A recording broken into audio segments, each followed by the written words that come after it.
good evening, everyone. Thank you for joining us tonight regarding a very important conversation regarding COVID-19 and how it's affecting the African American community. My name is Tanisha Dungieri, and I'm the president of the African American Chamber of Commerce of Central Florida. We have a very distinguished panel with us tonight. We have Dr. Sarah St. Louis, who is a local urogynecologist and the owner-operator of her own practice here in Orlando. Dr. St. Louis is also president of the Central Florida National Medical Society, and she has some doctors here that she'll introduce as well, Dr. Cheryl Holder, Dr. Alexander Evans, and Dr. Shelley Glover. So thank you all so much for joining us tonight. I'll turn it over to Dr. St. Louis, who will be our moderator. Can everybody hear me? Yes. Okay, great, because there's a couple Dr. St. Louis on. So thank you for that introduction. Thank you for inviting us to participate in this medical roundtable. Before we get started, I would like to introduce the other physicians that have joined us tonight. Starting off, we do have Dr. Shelley Glover, who is a board-certified obstetrician gynecologist. She specializes in gynecology, anti-aging, and minimally invasive surgery. She has a Bachelor's of Arts degree in biology and psychology from Columbia University, her medical degree from the University of California, San Francisco, and her master's in public health in the field of maternal and child health from the University of California at Berkeley. She has been in private practice for over 20 years. So that is Dr. Shelley Glover. And then we also have joining us Dr. Alexander Evans. Dr. Evans serves as the Trauma Medical Director at Central Florida Regional Hospital in Sanford. He is actively involved in improving healthcare across the hospital and the community. And he directs and consults for many local and statewide organizations, including Allied Health Organization and Testing, CoreMed Inc., Beauty and Cellular Regeneration, and Motion Dynamic Bioengineering. He is an associated professor of surgery at the University of South Florida and a clinical professor at the University of Central Florida with a relationship in the bioengineering department. He is also the founder of Medicine to Ministry, a not-for-profit organization focusing on emotional health and wellness for the underserved. He is board certified by the American Board of Surgery in General Surgery and Critical Care Medicine, and is currently pursuing a master's in pastoral studies.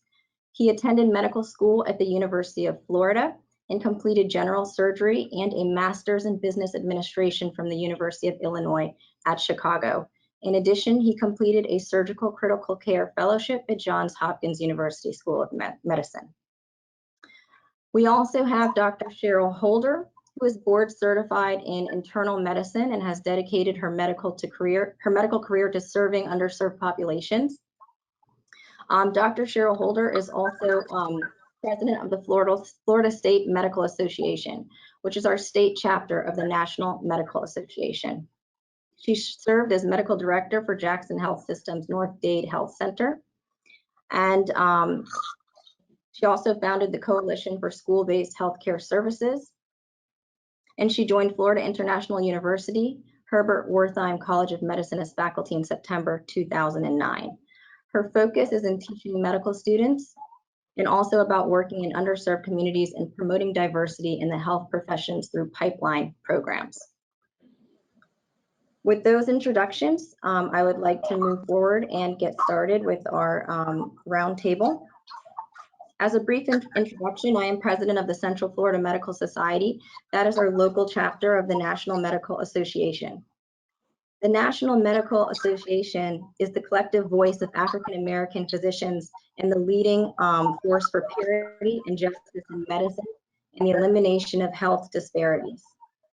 It is the largest and oldest national organization representing African American physicians and their patients in the United States. We celebrate 125 years this year.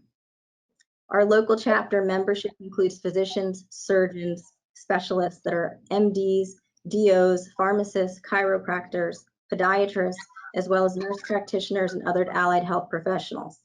And we are here tonight to discuss the COVID-19 pandemic and its impact on African Americans and other communities of color. For everyone that's participating tonight, please type your questions in the Q&A box below, And I'd like to thank the African American Chamber of Commerce of Central Florida for inviting us here to participate in this roundtable. So to get started, according to current data, the rates of infection and death amongst the African American population far exceeds the representation of African Americans in the overall population. In some instances, by more than a multiple of 5. This pandemic has amplified the effects of pre-existing health disparities, structural impediments, and the ongoing harm done by inadequate plans to address this danger. I would like to open this roundtable by addressing the pre-existing health disparities that place us at an increased risk. So Dr. Cheryl Holder, can you explain to us what has been found to specifically affect us as it relates to COVID-19, and why are we more at risk? Good evening, everyone. It's a pleasure to be here, be such an esteemed panel. The Black population, I know everyone knows the history coming out of over 400 years of slavery and oppression. There are many structural issues that led a population to be at risk for some of the major illnesses that when you're infected with COVID makes it a whole lot worse. So we see diabetes, 66% higher in African Americans than in whites. High blood pressure, almost 50% higher. Obesity, lung disease, much higher in the Black population. And a lot of it is not genetically, we're not so genetically inferior, or it's not that we've done anything deliberately against ourselves. It's just a factor of what we call the social determinants of health. Most of your health, being in good health, is really dependent on where you live, where you work, the environment, the stresses that you're living under, and in our country, racism. And that we find is responsible for 70 to 80% of your health outcomes. The rest is about the genetics and your health behavior. So in general, we all share very similar genetics enough, but if we didn't live under stressful environments, be confronted with racism, having poor diet, poor access to money to be able to afford proper health care, especially in Florida, where many of the poor folks are not able to get health insurance. That then impacts how a little blood pressure becomes severe, how then the blood pressure damages your kidneys. And then when you're eating and living in an environment where you can't exercise because you're working 2 jobs, you end up gaining more weight, which makes your diabetes worse, and the factors just build on top of each other, which then puts you at risk when something comes to COVID. And we got to mention pollution. Many Blacks live in polluted environments. Of the populations that live closest to pollution, air pollution is many of the Black population. And since COVID gets into your lungs, that long-term damage from pollution makes your lung very susceptible for worse outcomes. So it's multifactorial and much less just being Black. So that's one of the things we want the community to understand, is that this long-term disparities in healthcare, then you are faced with an infection that's airborne, can get into your lungs, you're already a little bit weak, and then you're going to do poorer. And especially you're likely to get it because you work in frontline jobs, you live in small communities, you live in smaller houses, so that social distance is just not as likely. So all the factors came together to make a population be much more likely of doing worse if they get an infection like COVID. Thank you, Dr. Holder. I think you touched upon many of the components that we need to talk about. As we all know, we cannot talk about health disparities for our population without addressing the social determinants of health. So I'm very pleased that we discussed that. I do want to ask you a couple of questions pertaining to each of those. We touched a little bit about the underserved areas that are across the nation, which also means limited access to the proper healthcare workers. We talked about limited and restricted access to public transportation, which is a big one, access to healthcare and insurance. Do the people in our community even have a primary care physician to call if they have symptoms of COVID? You talked about trust in the system.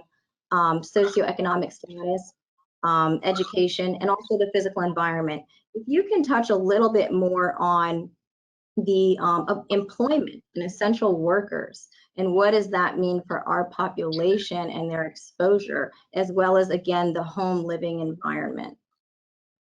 Yeah, we see, if you look at especially New York City, it's much more evident than here because public transportation was probably one of the big factors in being so close together and touching solid objects that you would then auto and self-infect with the virus.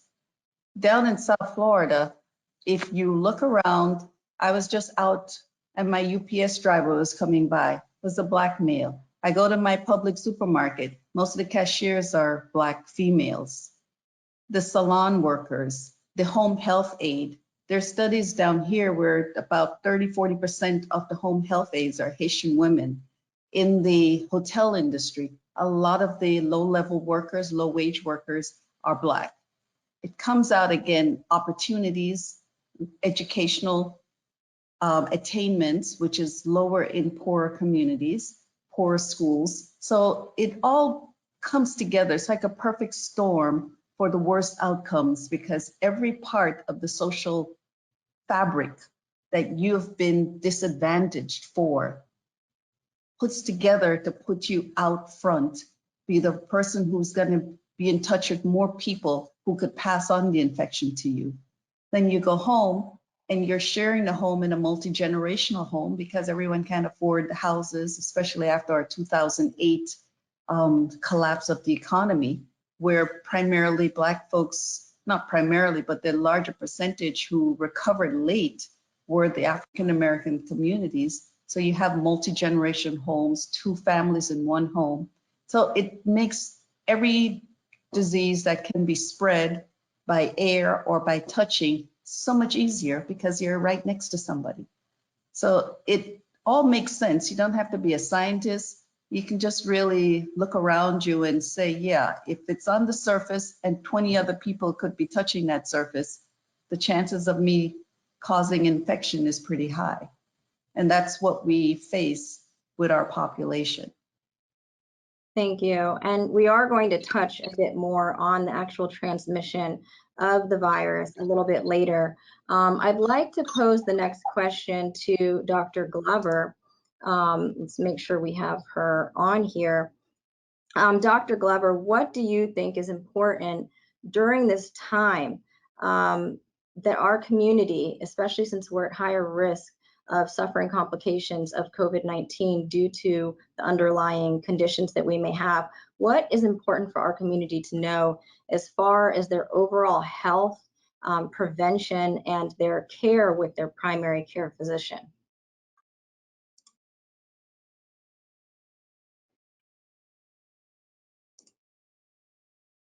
Going to make sure we have her here. Yes. Can you hear me? Yep. Hi. Thank you for having me on. Yes. So definitely, we know that there, as Dr. Holder was mentioning, there's a lot of issues that affect the African American community more so as far as our health.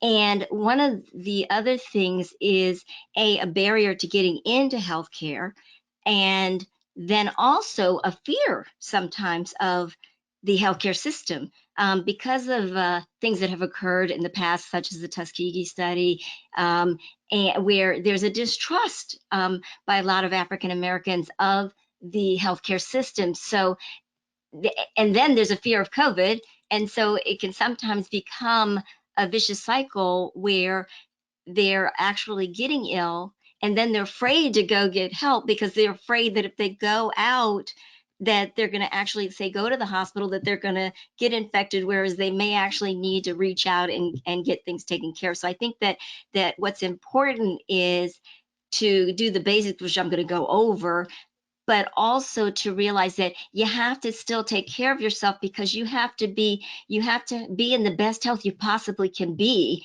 always, but specifically now. So you have to take your blood pressure medicine. You have to eat correctly. If you're on diabetes medication, you want to make sure you're taking all of that because you don't want to make your body weakened.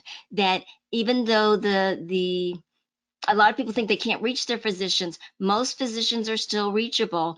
The clinics are open. The hours may be reduced, but it doesn't mean that you can't reach your doctor. So don't run out of your medicines. Don't not go to your doctor's appointment because you're afraid of leaving the house. That's the time you need to go, because we want to make sure that you're healthy. Also, we want you to get tested. And I think we're going to talk about that a little bit later, but the test is not in place of you getting health care. So if you are sick, if you have the symptoms of COVID and you're having difficulty breathing, if you're having a bad cough and a high fever, you need to go to the emergency room because that's where you can be taken care of. Also, one of the great things here so far is that our healthcare system we have learned from the other places. We've learned from New York. We've learned from Detroit and Louisiana. So we are prepared. We're ready. And so the hospitals are not over inundated. They can handle you. So don't be afraid of going to the hospital. We don't want you to go just because, but we do want you to go if you're sick and you need care.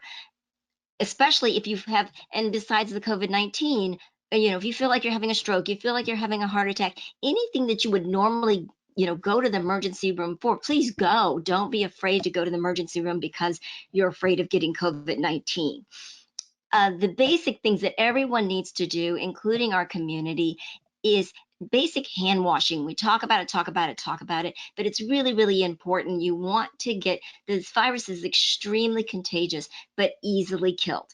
And so what I like to stress to people is you need to, in your mind, think that everybody you come across is potentially contagious, that they have it. So you want to handle yourself in a way where you want to wash your hands frequently.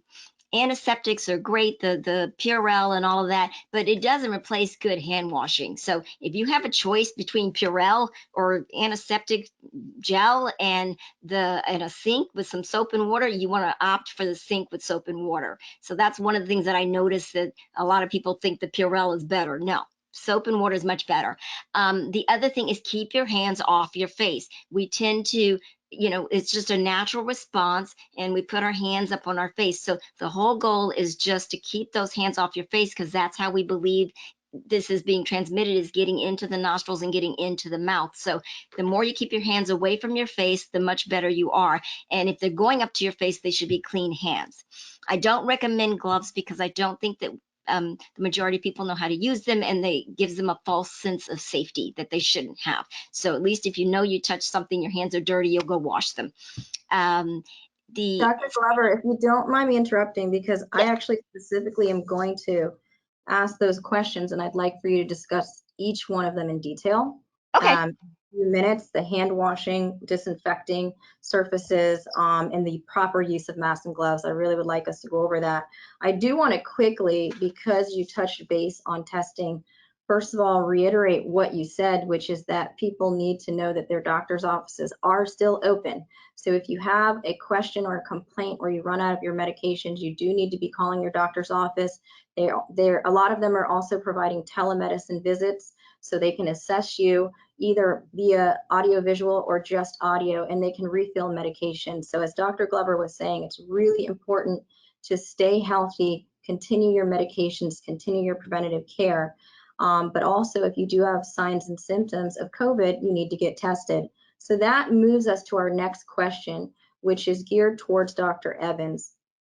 And with that question, I would like to ask Dr. Evans, especially given your field and your specialty and being close to the emergency department, what is your perspective on testing, especially as we reopen the economy, and what is available and how should people be screened and tested? Well, first, can you hear me?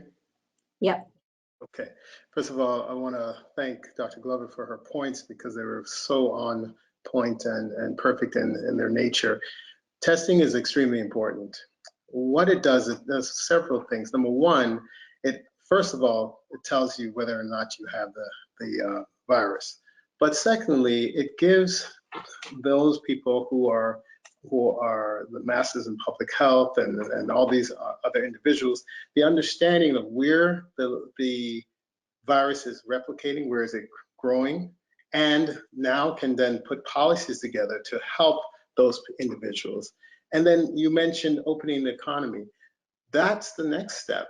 To open the economy is you need to know where things are and how we can best suit those things. Do the social distancing work? Yes, we've seen that it's worked greatly, but how do we now incorporate that in our businesses, in our daily lives? I was so impressed as I went out to get grocery, etc.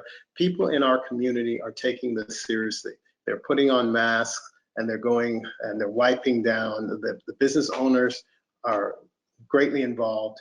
Walmart, etc. They're putting out things to wipe down each of the carts as they push them. That's what we need to do. And if we look at the graphs that have put out as far as the predictability of the pandemic and where it's going, we've seen a change in that slope that everyone's been talking about. You know, unfortunately, New York is a different situation than where we are. People are packed together, and that virus is going to spread quickly. But in our demographics, it has, because of the social distancing and because of the testing, we're now able to see where the hotspots are, and also been able to dampen or delay the transmission of this virus in multiple places. So once again, very important for several reasons, and everyone should get tested if they have any symptoms, or even if they're around people who they think have symptoms. In addition, there are multiple testing sites now throughout both Seminole County and Orange County. You can go to the website, Seminole County, and just type in COVID, and you can look at all. I mean, I was looking at today, I think there's almost 25 or the different areas in Seminole County, and same thing in Orange County. So it's not a barrier as it was 2 weeks ago. So it's important to go get tested and get that information. Thank you. And Can I pick up something what Dr. Glover said, which I think is so important? Dr. Glover said, assume the person is positive. Just Absolutely. assume that whoever you're with is infected, and that makes it easier to maintain your distance. It's a little tricky when you're in families, and we're talking about when you go outside, if you're going to go out and reopen. Everyone, just say they're positive, keep your mask on. If they're not wearing a mask, encourage them in a nice way. Oh, I see the mask, something happened, where's the mask? So that each of you can protect yourselves, especially if you have any family member with blood pressure, diabetes, which I think is probably all my patients and every Black person I know. So it's on us to really just assume everybody's positive, put on the mask, wash the hands, and it gets life so much easier. Thank you. I agree. I wanted to piggyback on what Dr. Evans was saying, and I did have a few more questions for Dr. Evans. For our audience tonight, I wanted to list a couple of the mobile testing facilities that are open to the Orange County residents. I have a list of those with me today. And I think the importance of this is that even though it may not pertain to some of the individuals that are on this roundtable and that are listening in tonight, it may pertain to someone you know. One of the things that was a barrier for us as a group is that many of these testing sites required you to drive up. We now have testing locations in Orange County. I believe there are some also in Seminole and Volusia. But the ones I'm going to give you tonight are for Orange County residents, open weekdays. No symptom criteria is required. You must be 18 years or older, and you must call for an appointment. I can also produce this information digitally for those that are interested and know people that could utilize this. But the first one is West Orange Park at 150 Windermere Road in Winter Garden. The second is Apopka High School. The third is Camping World Stadium. The fourth is Barnett Park on West Colonial Drive. And the fifth is Blanchard Park, 10501 J Blanchard Trail in Orlando, Florida. I think that's extremely important because some people in our community may not have access to a car to drive through for testing. So you want something where they can get off of public transportation or come up on their bike or walk and still get their testing done. Moving forward with that, Dr. Evans, I'd like us to do a brief breakdown of how the virus actually spreads and what scenarios are the most risky for people now that we're going to be reopening the economy and be surrounded by more people than we've been accustomed to in the past several weeks. How is the virus spread? Well, before I go on to that, I wanted to pick up on something that was said by Dr. Glover earlier about individuals not wanting to come to the hospital. Unfortunately, I've seen this firsthand. What happens is that they start having abdominal pain or some sort of issue that they feel, oh, the hospital is not safe, I'm going to stay home.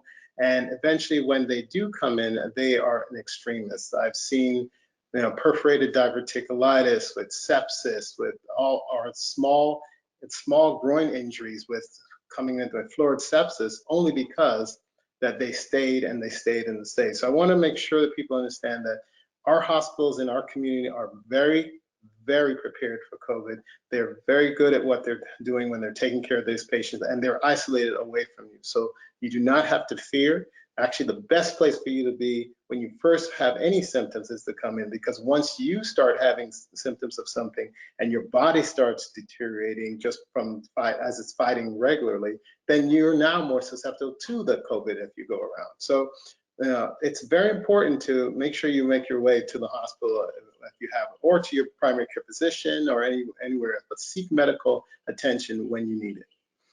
But that, I just wanted to touch base with that.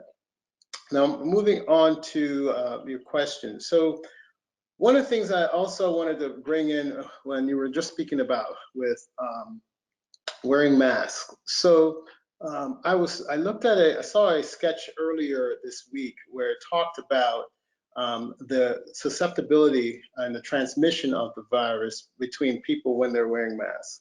So let's say you go out and you have a mask on, but the other individual doesn't, to your point, doctor, and that person has COVID-19.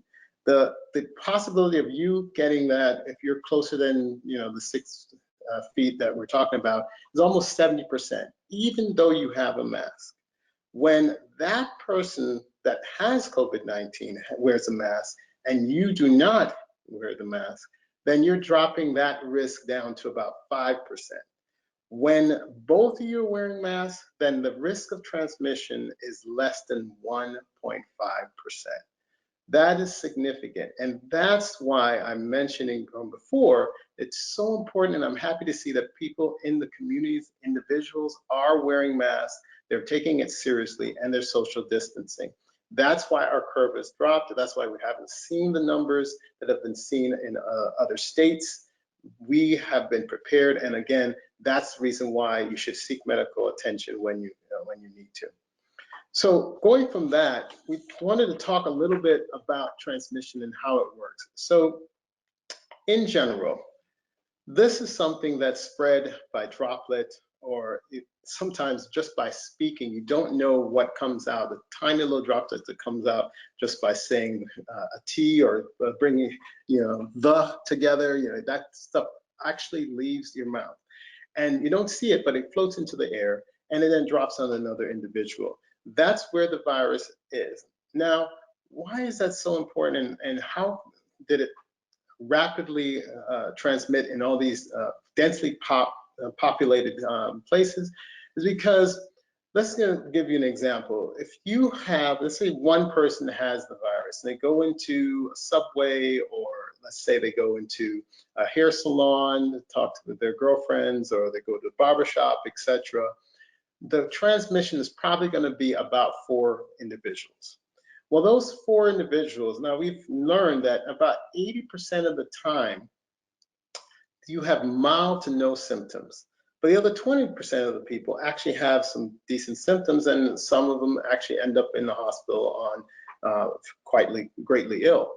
But let's say, so 1 of 4 of those people get gravely ill, they go to the hospital. The other 3, guess what? They're still walking around. They go to the next week to the other area, and they affect another, or infect another 4 people each. So that brings you right there to 12 people that are infected. Each of those 12 now, one of those 12, or each of those 12 infect another 4. So you have another 12 people that are gravely ill, and then another, 48 people who are now ill. And that's within the 2 or 3 days, just by continuing to socialize, continuing to act the way you're doing, going to the barbecues, hanging out, etc., doing the same things that we normally do. So quite fast, like very quickly, you can see exponentially how multiple people can get infected.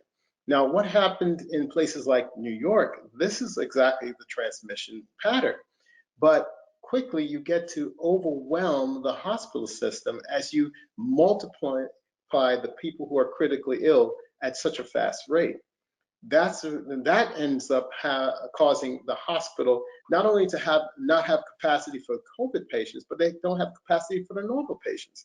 Again, so you have people who have heart attacks, strokes, or even appendicitis that is easily treated. They're staying home or they can't access care, and then that becomes a gravely ill situation. There's talk now, I've seen a couple news reports and also articles about where are the missing patients, because that's just like in these big cities, they had thousands of people on a daily basis, unfortunately, who had heart attacks or had angina and had all these other symptoms, and they're not coming in. Well, where are they? They're at home.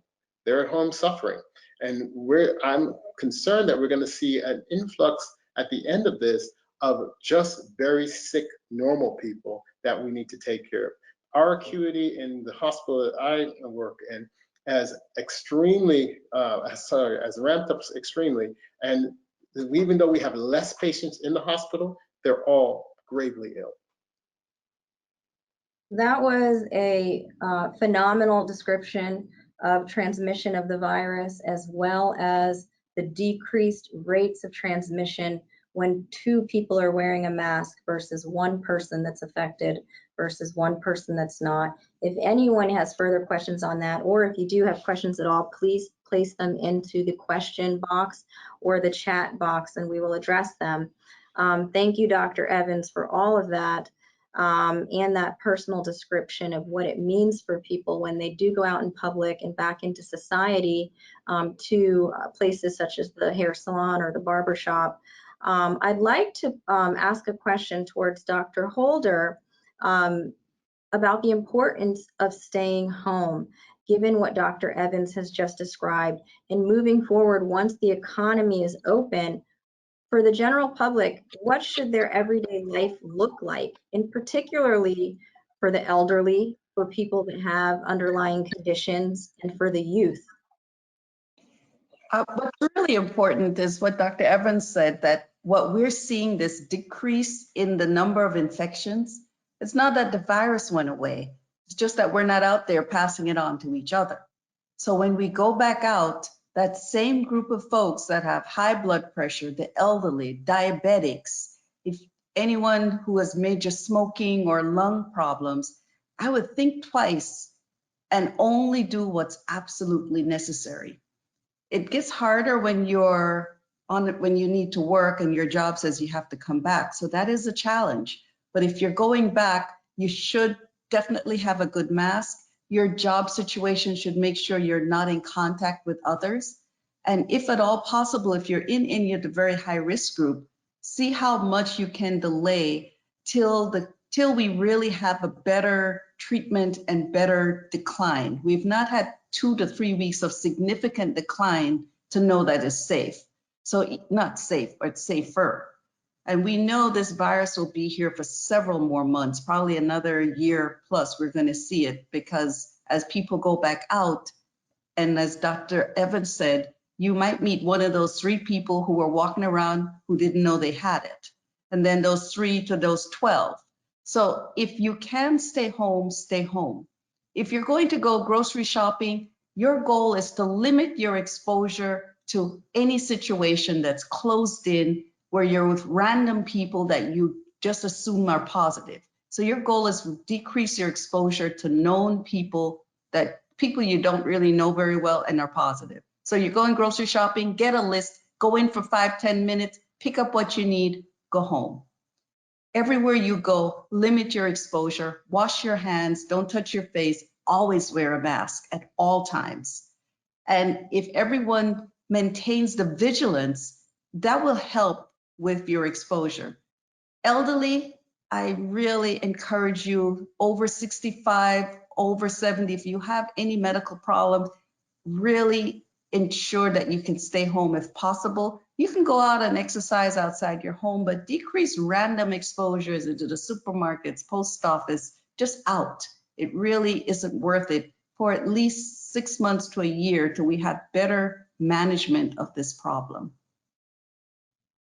I hope that's it, but we'll see if there are other questions.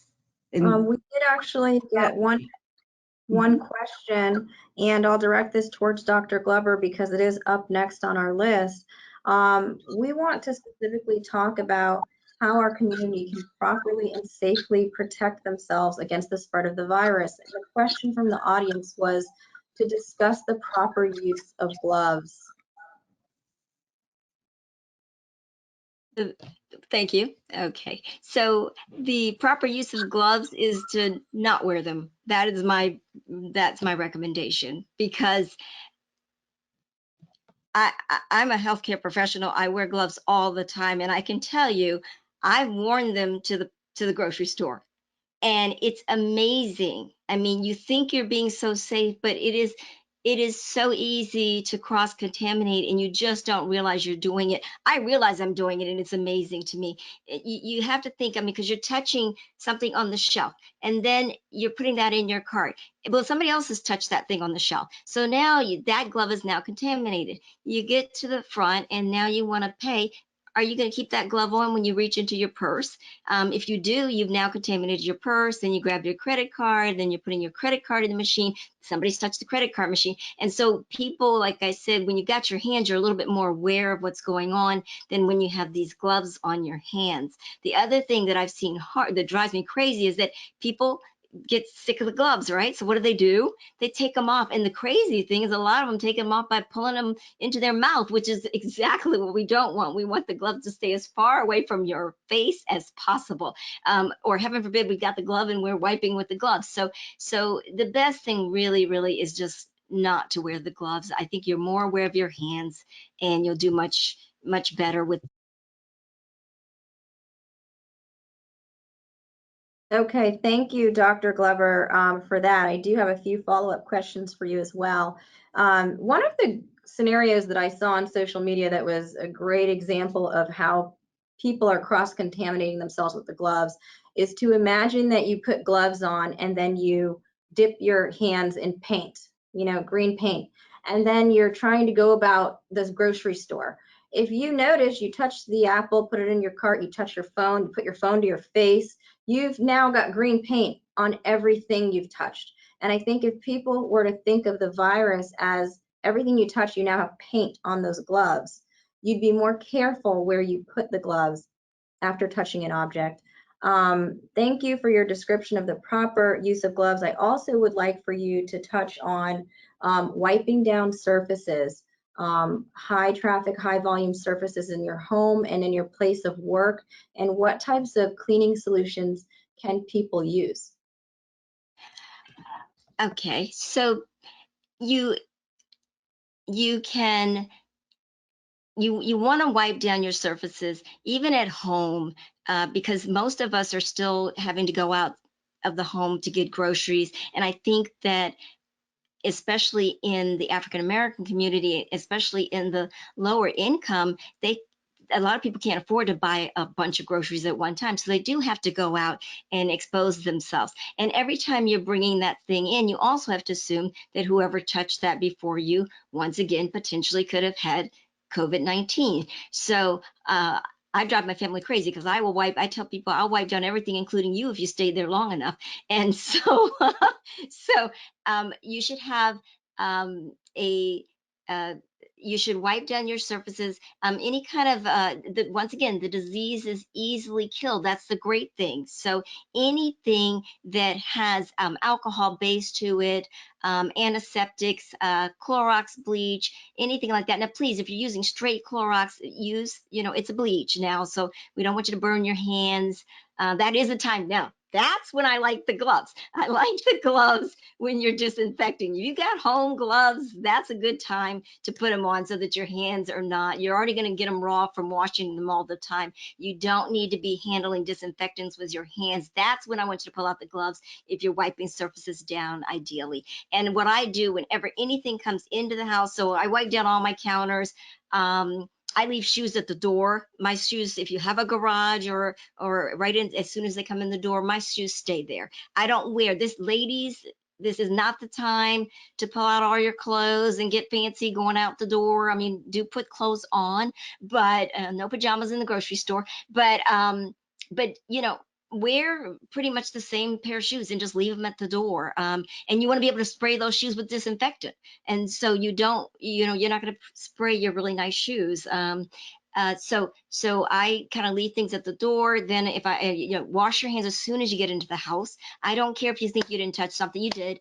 And so wash your hands, then have a dirty surface to clean surface if you have things. So if you bring home groceries, once again, assume that those groceries are contaminated and put them on one surface, wipe down another surface, and then transfer each thing over, and you're cleaning that, wiping that thing off as you're moving it over, so that now everything on this counter is now clean, dirty counter, clean counter, and then you go back and throw that away and wipe that counter down. Please do not disinfect your edible foods. Okay, so don't wash your produce, your apples and oranges and things like that with disinfectant. That would not be good. We do not want any kind of disinfectant going into our bodies.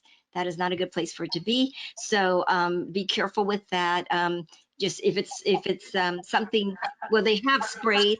They have sprays that you can use for fruit, or just rinse it really good. If it's something that you're going to peel, you could put it in a little bit of soapy water just for a minute and then rinse it. But if it's something going directly in your mouth, then just rinse it really good several times. I just soak it in like a thing and then strain it with just water.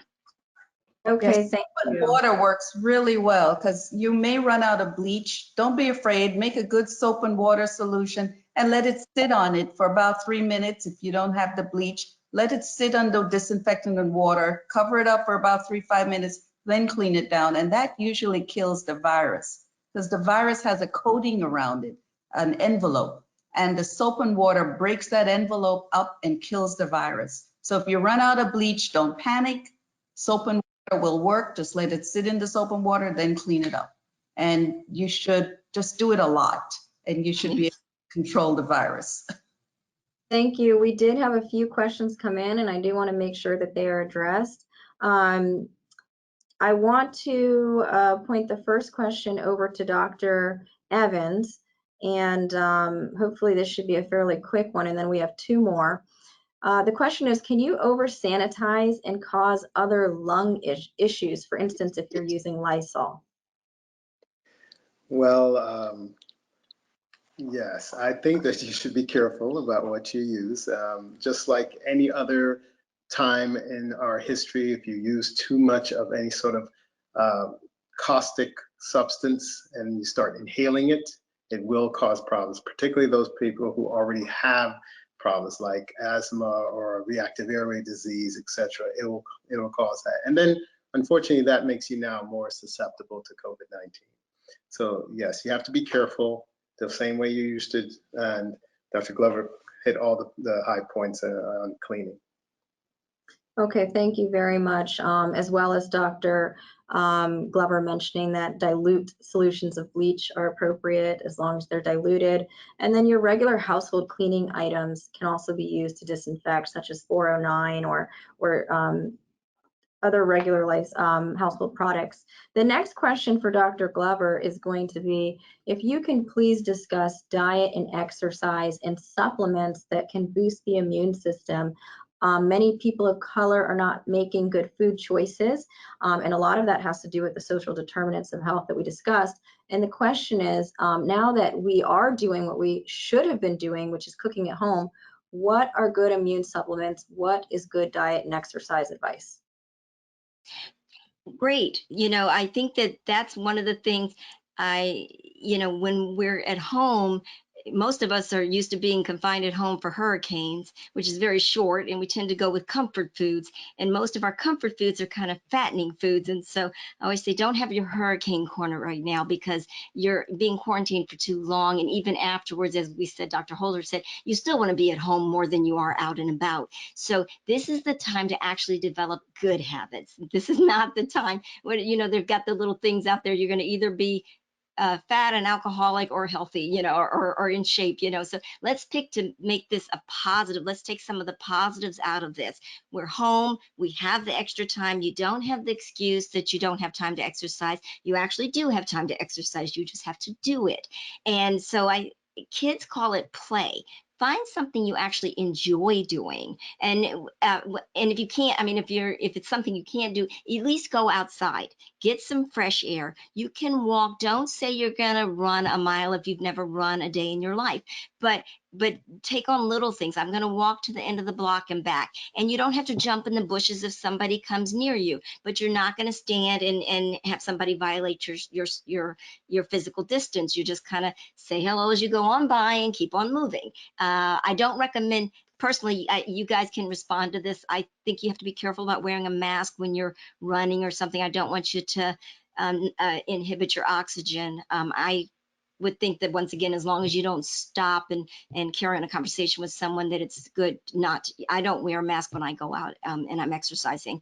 And I think that eating, you know, it's all the things, you know. I mean, we don't want the greasy food. We don't want the fried foods. We don't want, you know, yes, we want to support our businesses, and that's fine. But if you're cooking at home, this is the time to trim the fat off your meats, to grill, to bake. And not to say you can't have some fried chicken here and there, but it shouldn't be fried foods, you know, for lunch and dinner every day. Eating the greens, eating your vegetables, and every color. When you go to the grocery store, you notice that all the fruits and vegetables are all different colors. They all actually have different things that are helpful. They call them antioxidants, and they're good for your body, and they help your body to build its immune system. So you don't have to go and buy, you know, a bunch of vitamin supplements. You know, you can get some of that from eating oranges, tangerines, I mean, full of vitamin C. And yes, we want you to be taking in a lot of vitamin C, but eat the orange. Don't go buy a big thing of orange juice, because that's full of sugar. So you're not really getting the vitamin C, even though it says fortified with vitamin D or vitamin C. That's not the way you want to get that. You want to eat the fruit versus drinking the juice, because that's where we want to avoid all that sugar intake. But the supplements that we recommend are vitamin C, vitamin D, zinc. Now, zinc you have to be careful with zinc. Zinc on an empty stomach is very irritating, and zinc in high dosages is very irritating. So more does not have to be better. So you have to be careful. Vitamin D is what we call fat soluble, meaning that it can stay in your body, in your fat stores. And so in a short time, like over a 2-week time frame, or if you actually were having COVID symptoms and you wanted to boost yourself with higher dosages, that's fine. But you can't go and just buy a really high amount of vitamin D and take it every day on and on and on, because you could actually make yourself toxic. So that takes us back to using our primary care doctor and saying, that's what I recommend, is actually that you make an appointment versus just going out and buying stuff, and saying, what, with my medical problems that I have and the medicines I'm taking, what's safe for me to take and what's not safe for me to take? That's the best option. Thank you. That was a great response. For patients who may not have insurance, there are federally qualified health centers in many of the communities, the underserved communities, and they will take walk-ins, and they accept community members. And even now, many have gone into telehealth and will take walk-ins. So it should not be afraid. I don't have insurance and I don't have a doctor. This is a perfect time to find your federally qualified health center in your neighborhood and sign up. And with telehealth, it makes it so much easier to get an appointment and be seen. So there's no reason now. It's harder, I understand, but go out there and you'll find that health center in your neighborhood. Can I say something?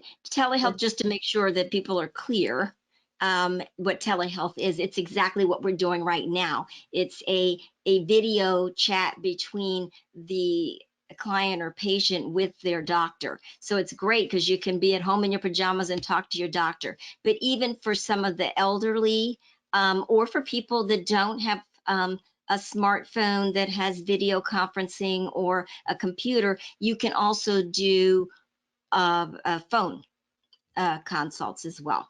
And so don't feel like you have to have a computer in order to do that. Thank you. We do have a few more questions, and we are supposed to finish by 8. So I'd like to open this one up to the entire panel here, Dr. Holder, Dr. Evans, and Dr. Glover. How effective are UV lights for helping to kill viruses? The data is, if you look, it's UVC also. It has to be specific to C wave, UVC wave bulbs. And you need the constant exposure for at least 5 to 6 minutes. And if it gets on your skin or in your eyes, it can cause you damage. So it should be in a controlled environment where there's protection from the human and the object is what's under it. So that may be in the future. There are many that are sold UV light kits for iPhones. The whole problem is scam. How do you know you just didn't get a blue bulb? So it's very difficult to know if you're getting the real thing. So we're not there yet, but I'm sure for the technology is coming, and we might be able to incorporate UVC lighting to improve sanitation. We did it years ago with TB, where many of the rooms were equipped with the UV lights and with negative air ventilation, so you wouldn't transmit the TB, the tuberculosis, the mycobacteria. So we're moving forward, and there's technology that will be developed to incorporate UVC lighting appropriately. But right now we're not there yet. And I don't know if anything you buy on Amazon is going to be real. So I wouldn't depend on it. Soap and water works, mask works, staying 6 feet away works. So I would go with what works than the Chinese UV light kit that you bought. That may be a blue bulb. Thank you. I have a question now for Dr. Evans that someone has placed. My mother has been admitted to the hospital and is immunocompromised. Is there anything I should do to increase her chances of not contracting COVID-19? Well, if they are admitted to the hospital, then the staff are already doing what they need to do to protect your mother.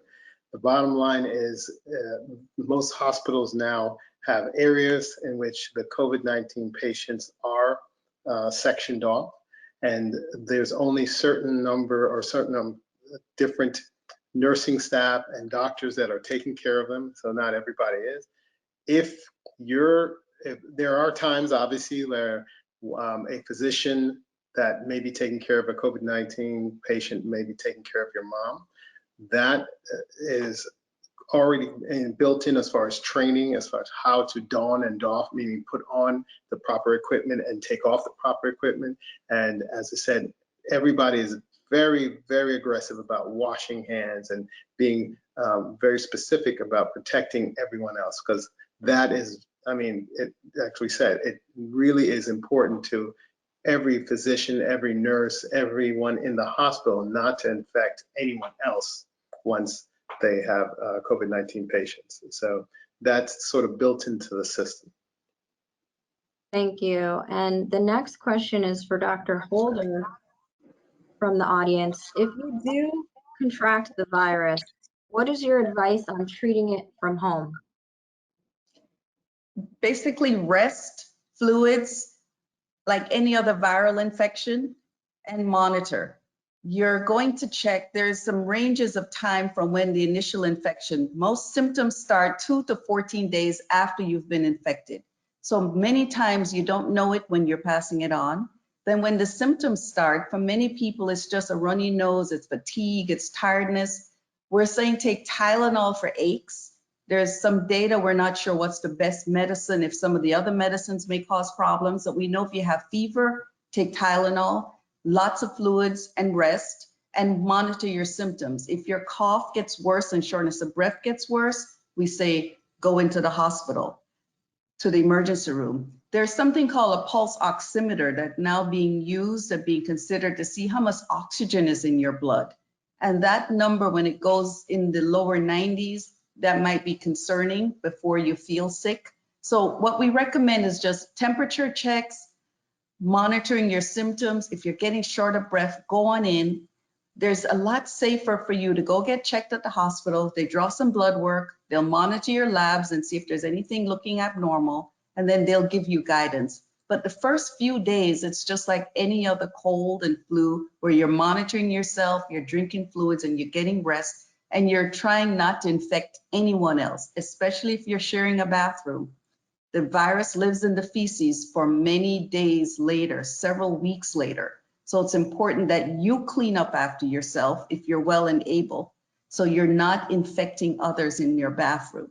On the hard surfaces, everywhere, the virus can live in the stool, it can live in the bathroom. So that's the main thing, is that you take care of yourself, eat right, not exercise, rest, get your sleep, drink your fluids, and try not to pass it on to anyone else.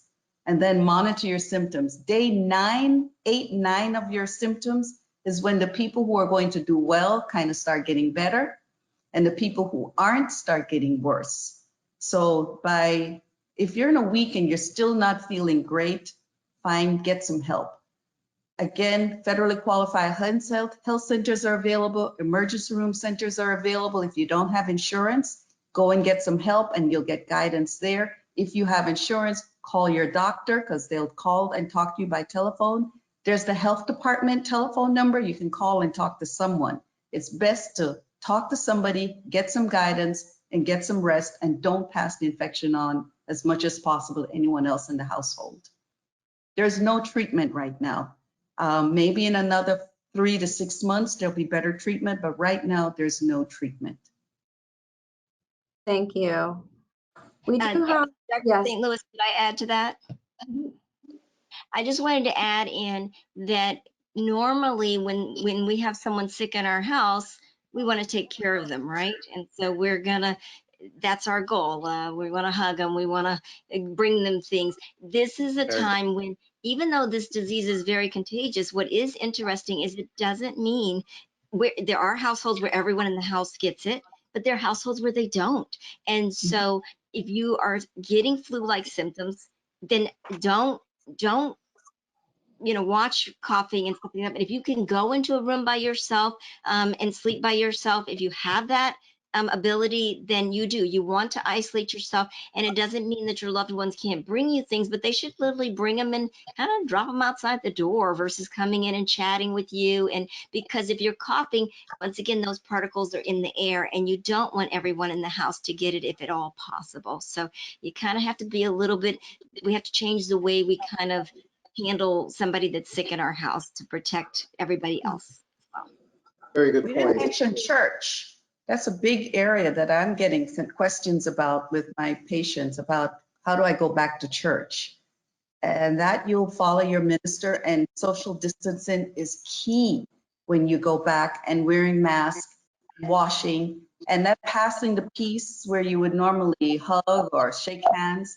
These things will change, and we show our love by whichever way possible without the touching. So you can still show love and understanding, but you are going to have to really be careful as you go back to church. I have one more question, and we're from the audience, and then I do have just a general question to close the roundtable out. Audience question is this the time to use all the healthy, conscious solutions that we started using to keep chemicals away from our children and pets? Do these kill germs really? I'm not sure if I'm interpreting the question correctly, but it seems to be discussing healthy, conscious solutions to keep chemicals away from our loved ones versus now using disinfectants. What is your opinion of that? The virus has an envelope that is a fatty envelope that has to be broken down in the chemicals with soap. Alcohol up to over 60% breaks that envelope. Certain disinfectants break that envelope. The bleach breaks the envelope. Some of the natural Simply Green and some of those natural oils and tea oils do not break that envelope. So there's nothing wrong with soap and water, your old-fashioned ivory soap and water, whatever soap and water. That is very natural and it's not dangerous. But the tea oils and the natural solutions that I see on the internet being sold do not break the viral envelope. You really must break that envelope with the disinfectants. Now, you don't have to spray Lysol everywhere, but soap and water, a diluted bleach solution is not dangerous. And the other solutions are not dangerous if you dilute them and use them appropriately. But natural tea oils and essential oils do not break the viral envelope. Thank you very much. I think that was a good answer to that question. I know we're wrapping up. There is one more audience question that has just appeared. And after that, I'm going to just pose a question to our roundtable guests before closing out. The question is, and I'll have this directed towards Dr. Glover, if you can quickly answer, is the African American community impacted by increased cases of depression or suicide due to this crisis? And what is your advice? I think that everyone is impacted, not just the African American community. I have a mixed patient population, and I can tell you that this is very stressful for anyone being confined. I think that what makes it more significant to the African American population is that we are a very social. We go to church, we congregate in bigger communities, kind of like the Italians do as well, and some other nationalities. So I just think that that's what makes it even harder, is that isolation. And then, you know, if we have our seniors who are living alone, that they may not have people reaching out to them the same as someone that's maybe in a more wealthy community. So not forgetting our seniors, and watching out and making those phone calls and making sure that we keep everybody, you know, checking in on people on a daily basis. Thank you.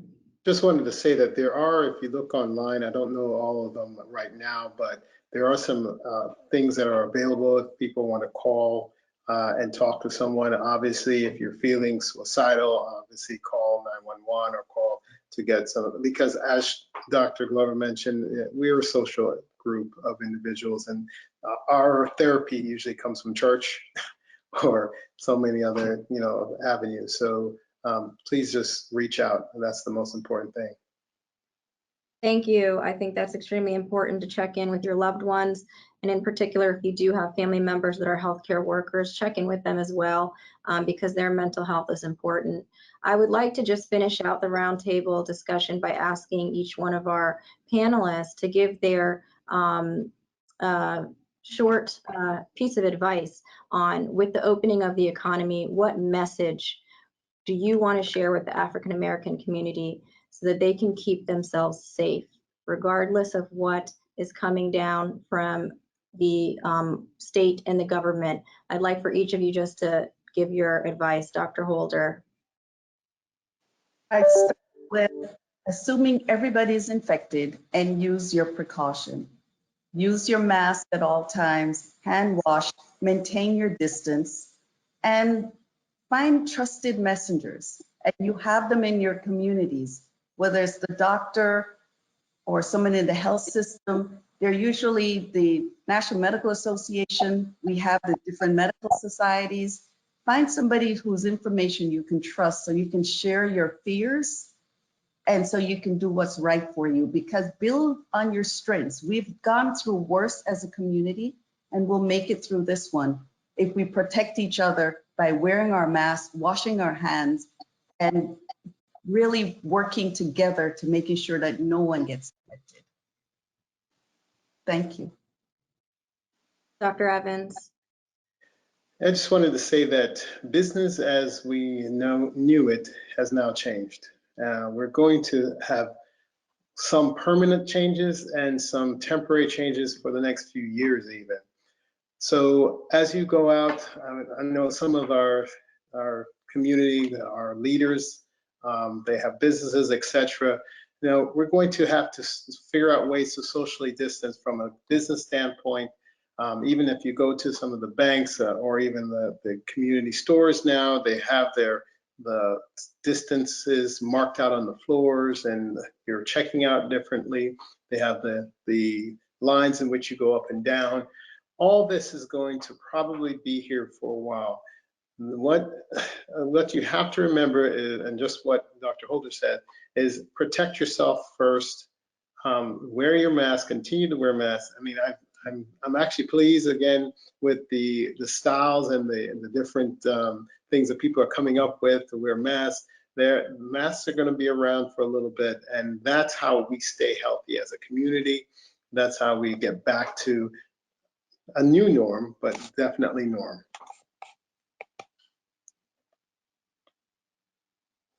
Thank you, Dr. Glover.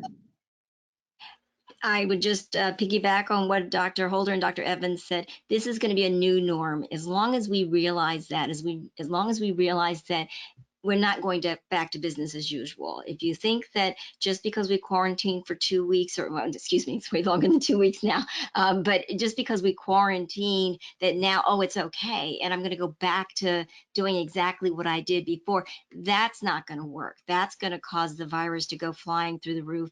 And then once again, it's going to affect us as an African American community more than it is our counterparts because of all the things we've been discussing this whole hour. So protect yourself.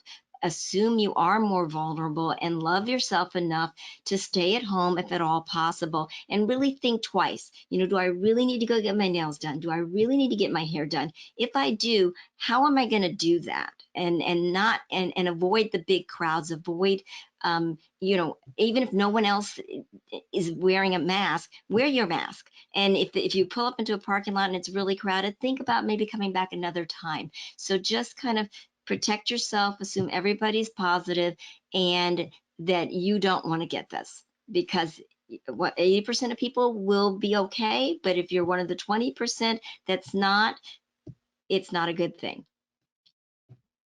Thank you so very much. Thank you for everyone that participated in all of the questions. We hope we have answered everything.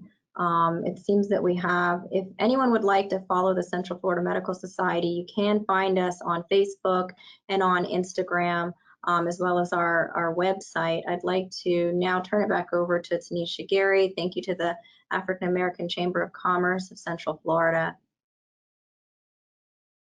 Thank you all. Thank you, Dr. St. Louis, Dr. Holder, Dr. Evans, and Dr. Glover for spending time with us this evening. This was a very engaging and enlightening and a very necessary discussion. I think there are a lot of takeaways, but wash your hands and wear your mask and stay home. Only go out if you need to. So again, thank you to all of those in the audience. We do have the email addresses up for all the doctors. If you have any questions, please feel free to email them at those addresses, or you can either reach us at the chamber, info@blackcommerce.org. One of the things you all touched on was our mental health that came up through one of our questions, which is very important. We do have another workshop tomorrow night with Dr. Janie Lacey. It's the coronavirus and your mental health, embracing change in these uncertain times. So I invite everyone to please join us again tomorrow. That's at 4 o'clock. You can go on our website, www.blackcommerce.org, to register for that. Next month, we have the CEO Roundtable with Simon Bailey. We invite you all to register for that as well. Again, thank you everyone for joining us. Thank you to our panelists. We appreciate the discussion. You can check out our website to see what else we have coming up. And also, please feel free to follow us on social media. Be safe, everyone. Thank you and have a good night. Thank you. Good night.